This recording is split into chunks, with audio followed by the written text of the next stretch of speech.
आज हम भजन 52 में प्रवेश कर रहे हैं। पहला और दूसरा पद पढ़े। हे वीर, तू बुराई करने पर क्यों घमंड करता है? ईश्वर की करुणा तो अनंत है। तेरी जीभ केवल दुष्टता गढ़ती है। सान धरे हुए उस्तरे के समान वह छल का काम करती है। आमीन। दाऊद इस भजन को जब लिख रहा है तो वो एक शब्द इस्तेमाल कर रहा है, वो है वीर। वीर को दूसरे और शब्दों को अगर देखें हम तो योद्धा, सिपाही, वो जो बॉर्डर पे लड़ाई लड़ता है वो वीर है। ये देश है वीर जवानों का, ऐसा गीत भी है। तो वीर वो होते हैं जो साहसी होते हैं। अगर आप वीर की बात करें, एक सैनिक को जब प्रशिक्षित दिया जाता है तो उसे घटना और बढ़ना दोनों सिखाया जाता है। उसे रोड पर दौड़ना भी सिखाया जाता है, तो उसे जंगल में कांटों के बीच में दौड़ना भी सिखाया जाता है। उसको पहनना ओढ़ना भी सिखाया जाता है। सिपाही को सुबह कब उठना है और रात को कब सोना है ये भी सिखाया जाता है। सिपाही की हेयर स्टाइल कैसी होगी ये भी कोई दूसरा डिसाइड करता है, आप अपने आप से डिसाइड नहीं कर सकते। वीर शब्द बहुत अच्छा लगता है।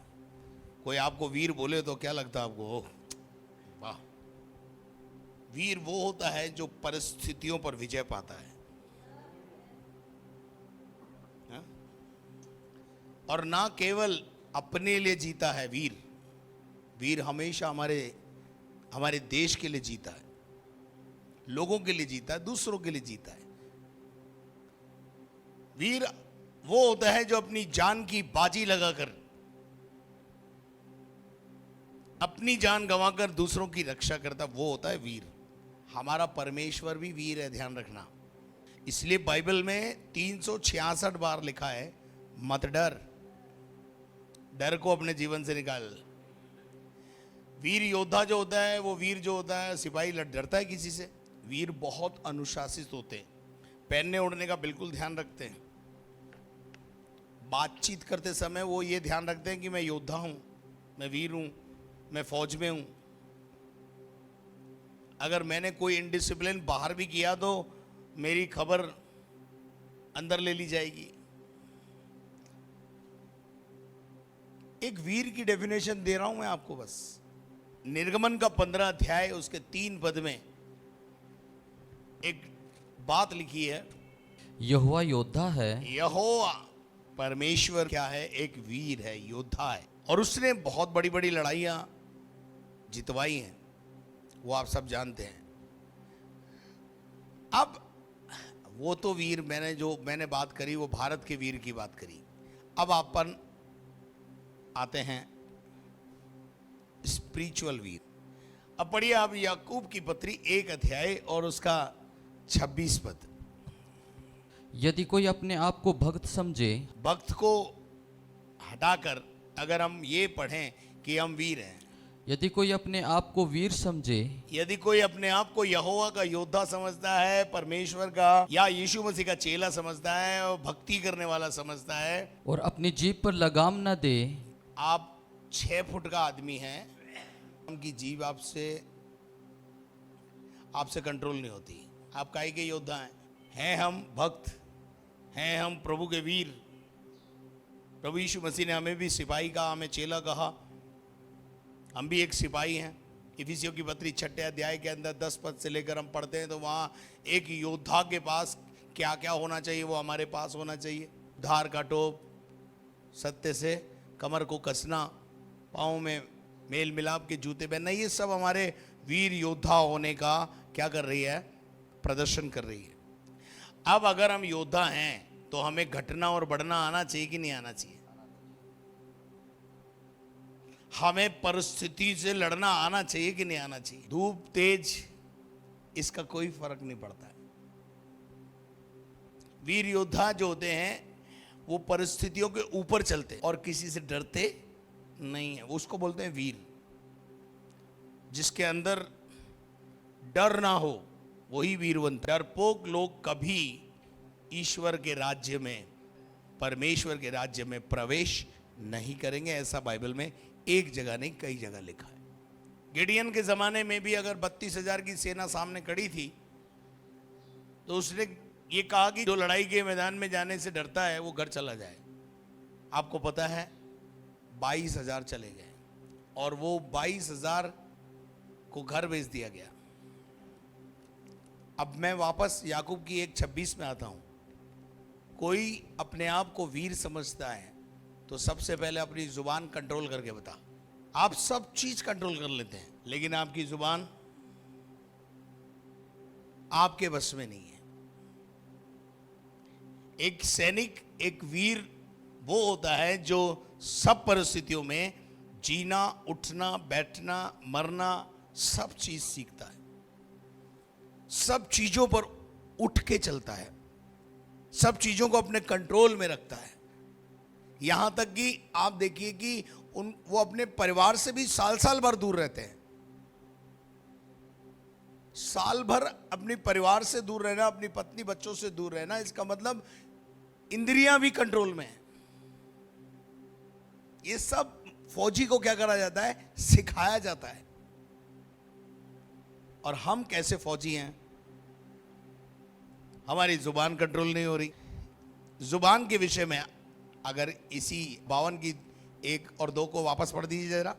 हे वीर, हे वीर, तू बुराई करने पर क्यों घमंड करता है? अब ये बुराई काहे से होती है? जीभ से होती है। और हम बुराई करते जाते हैं और बुराई करने पर भी क्या करते हैं? अपने आप के अंदर घमंड करते हैं। और ईश्वर की करुणा तो अनंत है, हाँ, तेरी जीभ केवल दुष्टता गढ़ती है। तेरी जीभ, अब यहां बिल्कुल दूसरी आयत में उसने बिल्कुल क्लियर ही कर दिया। निकाल के पढ़िए याकूब की पत्री और उसका 3रा अध्याय और उसके 1 पद से ही। हे मेरे भाइयों, हे मेरे भाइयों, तुम में से बहुत उपदेशक न बने। बहुत से लोग उपदेशक बनना चाहते हैं, उपदेश सिखाने वाले बनना चाहते हैं, क्योंकि जानते हैं कि हम उपदेशक और भी दोषी ठहरेंगे। हम उपदेशक और भी दोषी ठहराए जाएंगे। सिखाने वाले ज्यादा मार खाएंगे, ध्यान रखना। आगे इसलिए हाँ, कि हम सब बहुत बार चूक जाते हैं। हम बहुत बार क्या हो जाते हैं? चूक जाते हैं। सिखाने वाला भी चूक जाता है। जो कोई वचन में नहीं चूकता, जो वचन में नहीं चूकता, वही तो सिद्ध मनुष्य है, वही सिद्धता की ओर चल रहा है। और सारी देह पर भी लगाम लगा सकता जो है। सारी देह पर क्या करता है? लगाम लगा सकता है। वीर क्या करता है? अपनी सारी देह पर क्या लगाता है? कंट्रोल करता है। एक योद्धा, एक वीर वो है जो अपनी सारी देह पर क्या लगाता है? कंट्रोल करता है। आगे पढ़िए। जब हम अपने वश में करने के लिए, जब हम अपने वश में करने के लिए घोड़ों के मुंह में लगाम लगाते हैं। घोड़े के मुंह में क्या डाल देते हैं? लगाम डाल देते हैं। बैल के मुंह में लगाम डाल देते हैं और वो बड़ा सा बड़ा जानवर, तो हम उनकी सारी देह को भी घुमा सकते हैं। इतने भारी भरकम जानवर को कंट्रोल करने के लिए उसके ऊपर क्या डाल दी जाती है?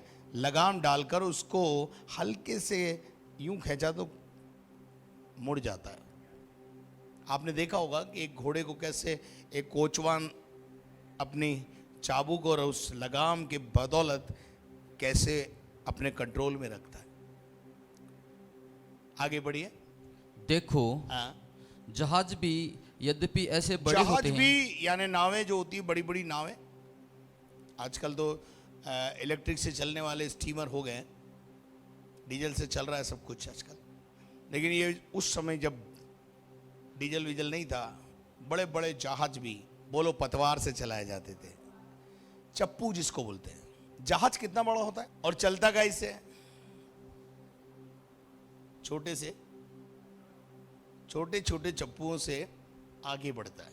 और प्रचंड वायु से चलाए जाते हैं। और प्रचंड वायु से क्या करे जाते हैं? जहाज भी चलाए जाते हैं। तो भी एक छोटी सी पतवार के द्वारा, छोटी सी पतवार के द्वारा, माझी की इच्छा के अनुसार घुमाए माझी जाते की हैं। इच्छा के अनुसार छोटी सी पतवार से माझी बड़े बड़े जहाजों को दिशा बदल देता है। छोटी सी पतवार के द्वारा माझी की इच्छा के अनुसार घुमाए जाते हैं। इसका मतलब क्या है? उस छोटी सी पतवार की ताकत बताइए। ये जो राइटर है वो क्या कह रहा है, छोटी सी पतवार की क्या है, ताकत है उसमें।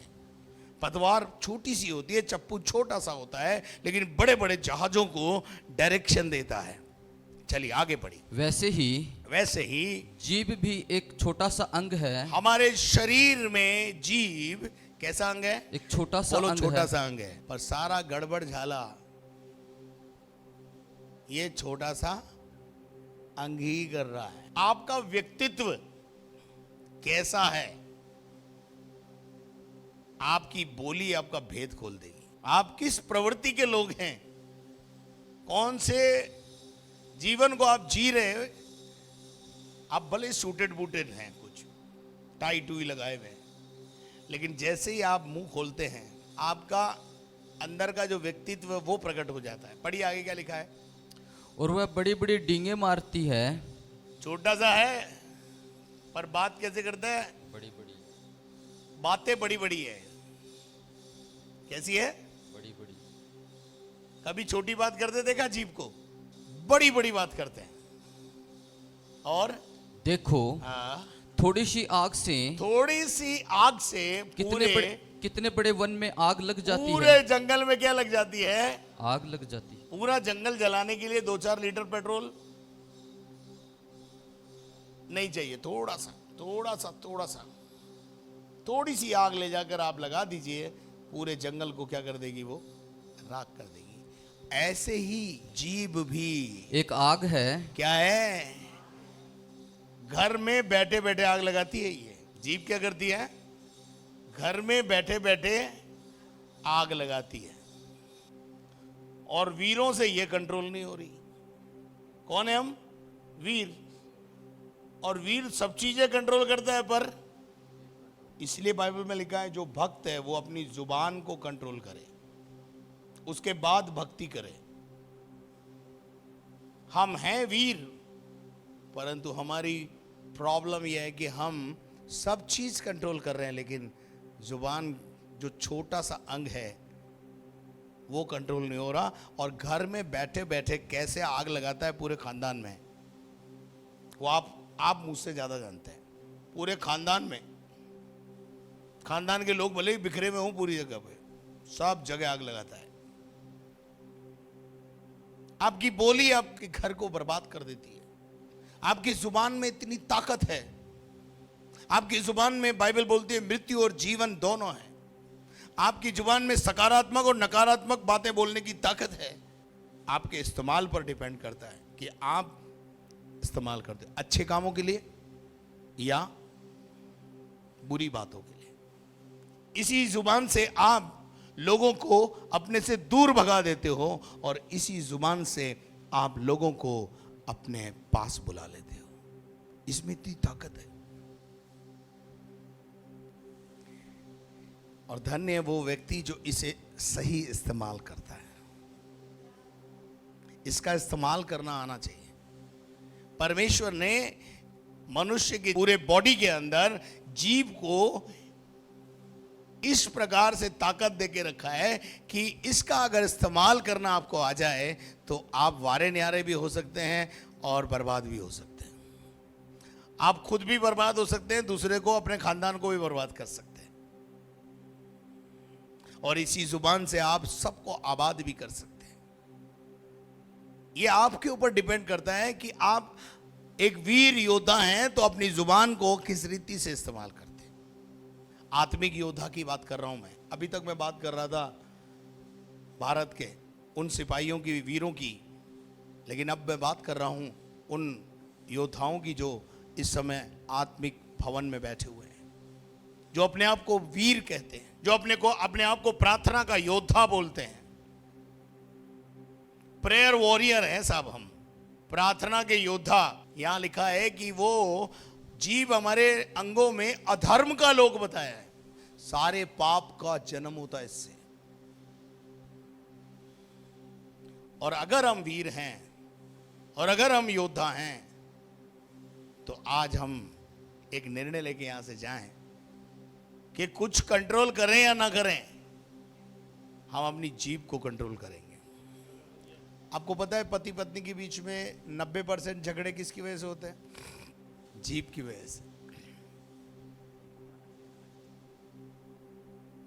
पत्नी खाना बनाती है आपके लिए, वो भी इंसान है, कोई मशीन थोड़ी है। आपने कोई तराजू दल दी नहीं है किचन के अंदर की नाप करके मिर्ची डालना, नाप के हल्दी डालना और नाप के नमक डालना। दी हुई है तो बता दो, और नहीं आपको परेशानी है तो दे दो, एक तराजू दे दो कि पहले सारे इक्विपमेंट के साथ ये छोटी सी एक तराजू मार्केट में मिलती है मसाले डालने वाली, वो डाल दें। आप किसी होटल में जाते हैं, मान लीजिए बार बार आप किसी होटल में जाते हैं, क्या हमेशा एक सा टेस्ट मिलता है? जैसे टेस्ट फर्क होता है, हम बुला के पूछते हैं भाई साहब कुक बदल गया क्या? नहीं सर, कुक तो वही है। फिर क्या हो गया? आज पहले वाला मजा नहीं है। क्या पत्नी से ऐसा नहीं हो सकता? पत्नी से क्या कभी मिर्ची थोड़ी सी ज्यादा हो जाए, नमक थोड़ा सा कम हो जाए या ज्यादा हो जाए, फिर देखो। कुल मिला के बात यह है कि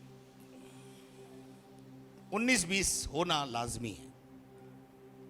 और झगड़ा गाय है, इसको खाना बनाना नहीं आता, कभी मिर्ची ज्यादा कर देती है, कभी कम कर देती है। खाना जाता कहाँ है? पेट में। इस पेट ने कभी आपसे बोला मेरे को आज चिकन चाहिए, मटन चाहिए, आज दाल ढोकली चाहिए? कभी बोला इस पेट ने? बोलो। तो बोलता कौन है? प्रॉब्लम किसकी है? तो वीर योद्धाओं, आत्मिक योद्धाओं, कंट्रोल किसको करना है? जीभ को करना है। जीभ को बोलना है ऐसा ही मिलेगा, खाना है तो खा ले, नहीं खाना है तो छुट्टी कर। जीभ को कंट्रोल करना। एक वीर हो ना, वीर हो आप, आप बड़े वीर हो जी, छोटे वीर नहीं हो आप। पर ये छोटा सा अंग कंट्रोल करो, तब आप भक्त कहलाओगे, तब आपकी भक्ति ऊपर जाएगी, तब आप वीर कहलाओगे। अच्छा करो अपने बोलने का तरीका। उसके बाद लिखा हुआ है कि वो सारी देह पे क्या लगाता है? कलंक लगाता है। आपका व्यक्तित्व पहचाना जाता है आपकी जुबान से, आपके बोलने से। आपकी बोली आपका भेद खोलती है। पतरस की बोली ने क्या खोल दिया? पतरस का भेद खोल दिया। क्या बोला छोटी लड़की ने? तेरी बोली तेरा भेद खोलती है कि तू यीशु का चेला है। तो इसलिए जब बोलें तो बड़ा तोल के बोलें, जुबान को कंट्रोल करना सीखें। क्या लिखा है? सारी देह पर कलंक लगाती है और जीवन गति में आग लगा देती है। काय में? जीवन गति में, जीवन की गति में, यानी भाव सागर में, भाव चक्र में आग लगा देती है। हमारी जिंदगी को प्रभावित करती है। ध्यान रखना।